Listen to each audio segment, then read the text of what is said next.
merci de nous recevoir. Ma première question, un rapport de la Cour des comptes parle d'une situation financière inquiétante pour la collectivité. Est-ce que la situation est vraiment si grave? Écoutez, je commencerai par dire la chose suivante. C'est vrai, lorsqu'il y a eu le premier rapport provisoire, et on nous a accordé un délai pour pouvoir réagir. La première chose que nous avons fait, c'est que nous avons envoyé un rapport aussi qui contredit un certain nombre de choses dites dans le rapport. Et effectivement, par rapport à ce langage que nous avons trouvé un peu dur et voire exagéré, on a dit non, attention quand même, pourquoi parler de situations inquiétantes alors qu'il y a la capacité d'autofinancement? Elle n'est pas ce qu'elle était à notre arrivée, parce qu'on a dépensé de l'argent, et là on va préciser les détails tout à l'heure, mais donc c'est vrai, les mots nous ont choqués. Première observation. Deuxième chose que j'aimerais préciser, c'est que mon prédécesseur se vante les mérites d'avoir laissé de l'argent, mais c'est une erreur abominable, dans le sens où le rôle d'un président, c'est pas de laisser une fortune dans la caisse, c'est de pouvoir les utiliser, les dépenser, les consommer. Alors justement, vous dites qu'à votre arrivée, il y avait de l'argent dans les caisses de la collectivité. Oui. 3 ans plus tard, comment cet argent a-t-il été dépensé concrètement? Oui. Ben, écoutez, commençons par le commencement. Il y a un certain nombre d'entreprises qui ont travaillé sur la mandature de Gibbs et qui n'ont pas été payées. Alors, arrivé aux affaires, sachant effectivement que ces entreprises ont travaillé pour la collectivité, nous avons signé ce qu'on appelle des certificats administratifs qui confirment bel et bien que ces travaux ont été réalisés et que la société, enfin l'entreprise en question, doit être payée. On parle de quels travaux? Ben, les travaux publics, de toute nature. Donc, il y a des factures, j'ai trouvé des factures au niveau de la DAF, donc j'ai signé ce qu'on appelle des certificats administratifs pour pouvoir payer, pour que ces entrepreneurs puissent être payés, parce qu'ils ont donné du travail à des comment dirais-je, enfin, en termes d'économie, ça tournait parce que ces gens-là travaillaient. Mais malheureusement, ils ne gagnaient pas leur juste dû parce que l'ancien président n'a pas fait l'effort nécessaire pour pouvoir payer ces entreprises. Première chose, donc payer les entreprises alors que lui ne l'avait pas fait. Il y a aussi plus de 6 millions en termes de la reconstruction de carrière pour les salariés de la collectivité. Plus, il y avait aussi des mesures que la loi a imposées et que le président devait payer aux salariés, aux agents de la collectivité. Nous l'avons fait, nous avons déboursé ces 6 millions d'euros. D'accord? Il y avait aussi, comment dirais-je, la situation des 2 collèges. L'État a accompagné la collectivité parce que, et c'est ce que j'ai dit dans le conseil territorial hier, a fait preuve d'une certaine largesse parce qu'effectivement, c'était en période cruciale. Nous venons de subir de plein fouet Irma, et ensuite derrière, il y avait Marie, c'est quoi? OK, qui a aussi, Maria, merci, qui a aussi bousculé un peu la situation sur le territoire. Donc, face à cette largesse, des sommes importantes sont arrivées, non consommées. Mais nous avons, comme je viens de vous dire, pris le taureau par les cornes et nous avons accompagné. Donc, les charges, nous les avons tous payées. Et quoi d'autre? Et bien, voilà. Non seulement il y a eu cette largesse de l'État, mais aussi l'État a mis à sa disposition des assistants techniques, d'accord, pour pouvoir l'épauler dans la gestion financière, budgétaire de la collectivité.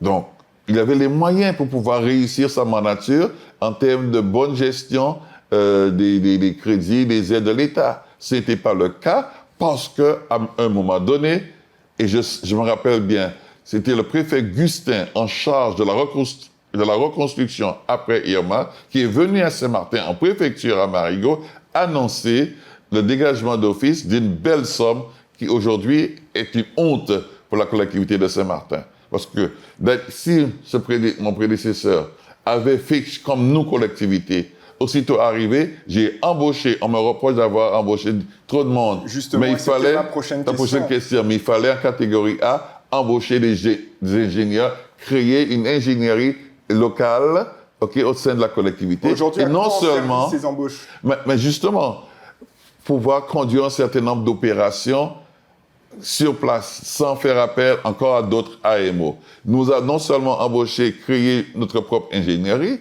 mais nous avons aussi travaillé avec, donné mandat à la SEM-SAMAR, ce qui fait qu'il y a eu le démarrage du collège 600 et les travaux du collège 900 à la Savane a pu démarrer parce qu'avec le nouveau préfet qui venait d'arriver au même moment que moi, nous avons posé la première pierre, rappelez-vous, de cet événement à la Savane. Et on a continué les travaux sur le collège 600 à French-Court, à quartier d'Orléans. Donc, et bien entendu, l'éclairage public, le ramassage des ordures ménagères, on a revu tout ça et on a mis en place notre service environnement qui fait qu'aujourd'hui, tout le monde est très fier de l'état de propreté du territoire de Saint-Martin. Donc, nous avons utilisé à bon escient les fonds publics. Et donc, il n'y a pas eu de dégagement d'office, ce qui veut dire que l'argent n'est pas retourné dans les caisses de l'État en France, qui effectivement les ont fléchés sur d'autres opérations dans d'autres régions de France et de Navarre. Je voudrais revenir sur les agents. Vous aviez parlé, vous l'avez évoqué, le mouvement de grève qu'il y a eu sur les suivis de carrière des agents de la collectivité. Il y a eu aussi des mouvements de grève sous votre mandature en 2024. Est-ce qu'aujourd'hui on peut considérer que cette situation est apaisée, ou en tout cas que le dialogue est noué et que tout ça est derrière nous? J'ose espérer que c'est derrière nous. Je sais qu'il y a un peu d'instrumentalisation à des fins politiques, j'en suis conscient, mais je peux vous dire qu'après avoir déboursé 6 millions d'euros pour pouvoir faire les avancées de carrière et payer les primes qu'on devait aux salariés, je pense qu'effectivement, on peut parler d'apaisement social. D'accord. Ces 6 millions, juste une petite précision, c'est de l'argent qui a été versé directement aux agents ou c'est des rattrapages? Comment ça se passe? Ben oui, effectivement, tout compris, rattrapage, avancement de carrière, paiement de primes qu'on devait aux agents, l'ancienne mandature, que nous avons, comme je vous ai dit, en entrant, on a décidé, et même avant qu'il y ait eu démarche syndicale pour venir me dire, Président, qu'est-ce qu'on fait? Moi, j'avais déjà entamé la procédure parce que pendant la campagne de 2022, j'avais annoncé que si on m'accorde la confiance, je prendrai des mesures pour pouvoir accompagner les salariés, les agents. Et j'ai tenu promesse parce que nous avons mis une somme de côté pour pouvoir faire les efforts nécessaires au profit des agents de la collectivité. Et là, je n'ai aucun regret d'avoir fait ce geste, ce qui fait que les salariés sont contents. Et juste une petite anecdote, juste pour l'histoire, une agente de la collectivité est venue me dire, Président, je te remercie. Parce que grâce à toi, aujourd'hui, mon mari et moi, nous sommes propriétaires de cette maison. Ils m'ont montré la maison qu'ils ont pu acquérir parce qu'ils ont eu tout ce que la collectivité leur devait. Et là, je suis fier des opérations dans ce sens. Concernant la reconstruction, vous parlez souvent de la jeunesse.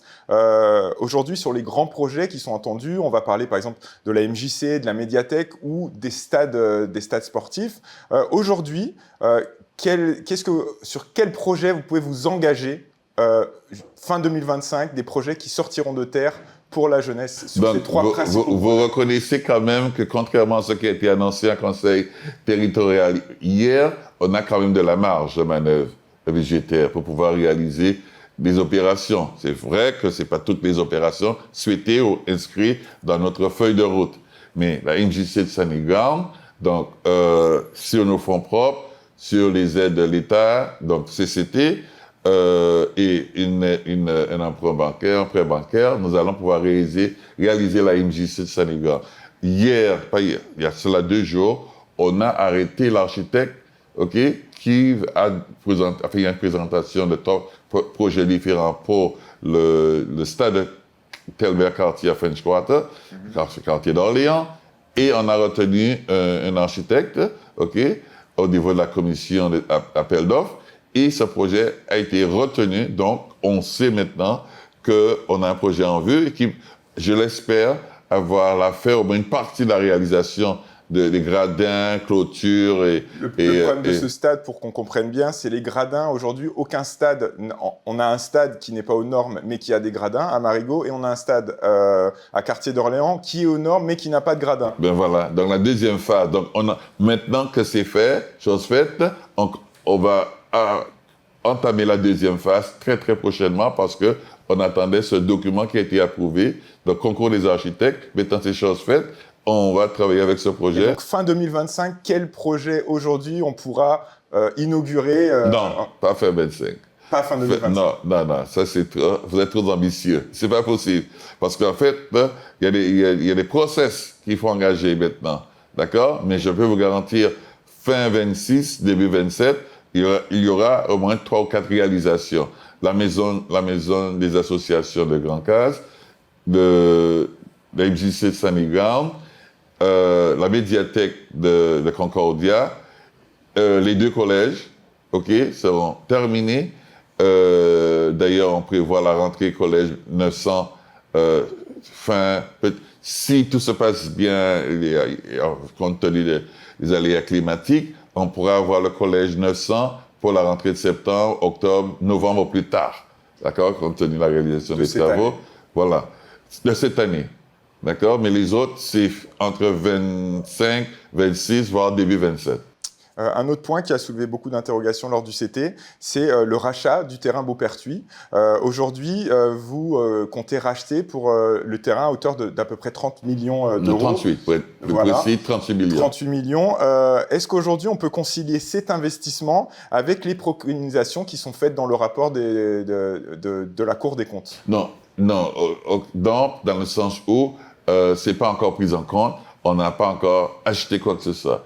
Nous attendons l'administrateur pour confirmer, parce que sa première démarche était de se rapprocher de l'ensemble des héritiers. Ils sont plus de 300, je crois. Une branche ici, à Saint-Martin, une branche dans l'Hexagone et une branche aussi au Venezuela. Dans le temps de regrouper tout le monde, ça peut prendre du temps.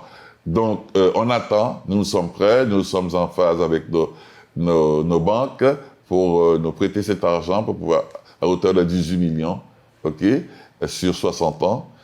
Pour pouvoir effectivement acheter l'ensemble de ces propriétés. Et là, c'était une question de principe pour moi. Il faut préparer l'avenir, il faut engager l'avenir de cette jeunesse et en pouvant leur dire, voilà ce que nous avons légué pour votre avenir, donc à vous d'en faire bon usage ultérieurement. Il y a un projet déjà pour ce terrain? Non, pas dans le sens qu'on peut espérer. Mais nous sommes en train de voir, parce qu'en fait, sur les 60 annuités, il faut quand même présenter un projet. Bon, même si c'est à revoir, un truc provisoire.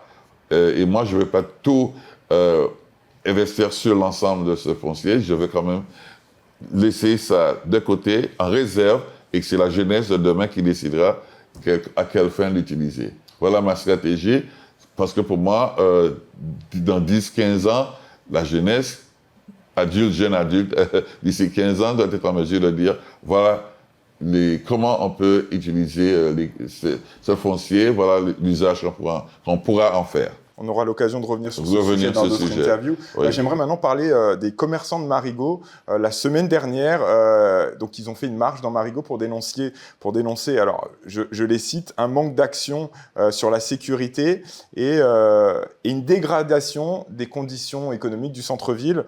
Est-ce qu'aujourd'hui, donc vous les avez rencontrés samedi, est-ce que les 2 parties sont satisfaites? Qu'est-ce qui a été dit? Ils sont repartis au moins assez satisfaits, je dirais.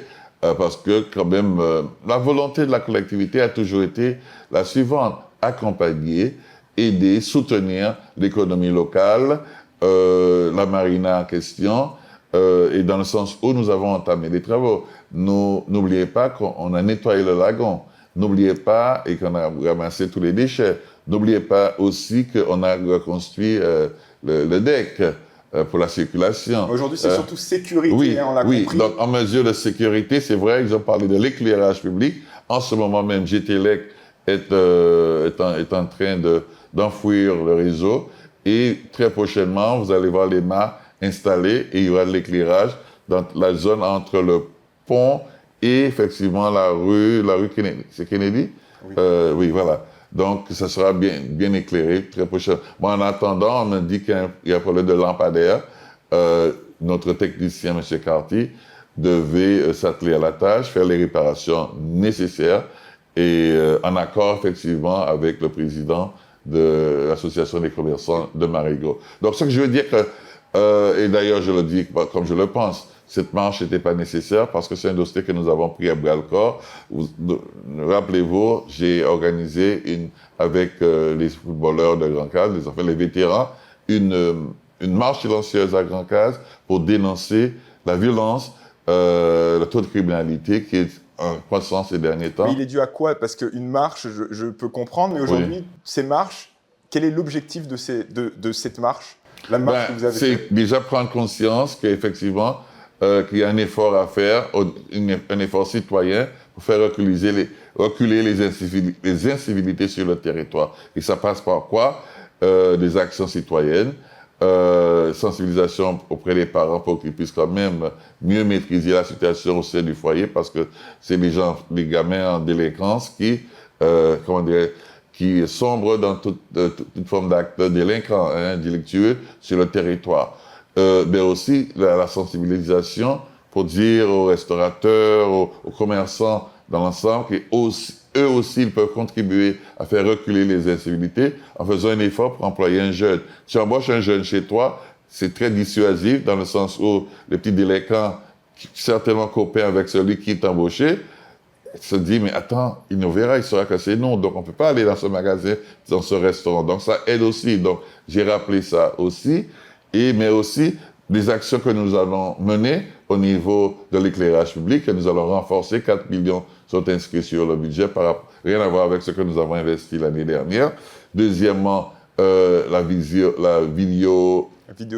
vidéosurveillance sera installée. Les marchés ont été notifiés aux entreprises attributaires de ces marchés. Et j'ai même appelé l'un d'entre eux dans mon bureau la semaine dernière pour lui dire attention, pas de bêtises. Moi, il faut que le système fonctionne juin, juillet au plus tard.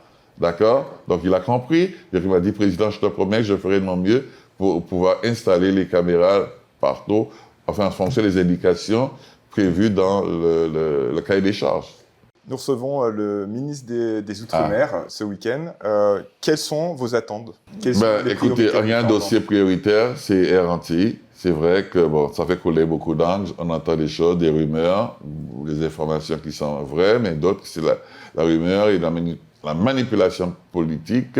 Et je sais aussi que derrière tout ça, il y a aussi ceux qui n'ont pas digéré le fait qu'une petite collectivité comme Saint-Martin a osé, a fait preuve de courage et de bon sens pour dire nous nous positionnons sur la reprise des Antilles. Ça gêne terriblement un certain nombre de personnes en Guadeloupe qui n'ont pas du tout accepté ça, qui n'ont pas digéré le fait que notre offre était plus importante, qui fait qu'ils cherchent par tous les moyens de nous mettre les bâtons dans les roues. Et vous attendez quoi du ministre?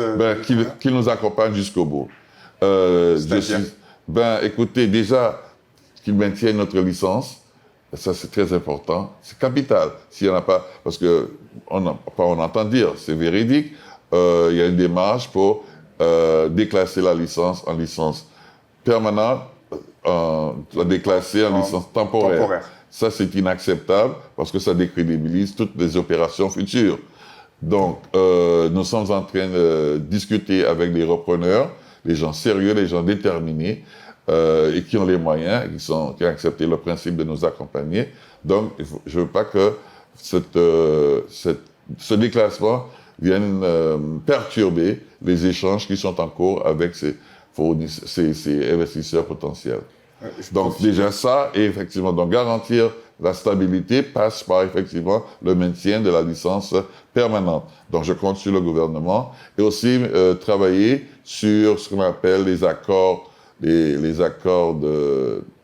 d'acheminement, c'est-à-dire les passagers Air France et Corsair qui arrivent sur Pointe-à-Pitre, qui sont acheminés sur Saint-Martin. Donc il faut un accord. Mais il y a un blocage parce qu'en fait, justement, ceux qui estiment que nous sommes des fauteurs de troubles dans le sens où on ne leur a pas laissé le chemin libre pour qu'ils puissent reprendre Air Antilles, ceux-là sont des actionnaires au sein de Corsair, donc membres du conseil d'administration, donc un blocage systématique à tout accord avec Air Antilles pour permettre effectivement l'acheminement des passagers vers ce difficultés mettent en péril à court terme la compagnie Oui, pour ne rien vous cacher, effectivement, c'est exactement les difficultés auxquelles nous sommes confrontés en ce moment. Et là, on aura besoin de l'appui du gouvernement pour dire attention, cet accord est nécessaire pour la survie de Air Antilles.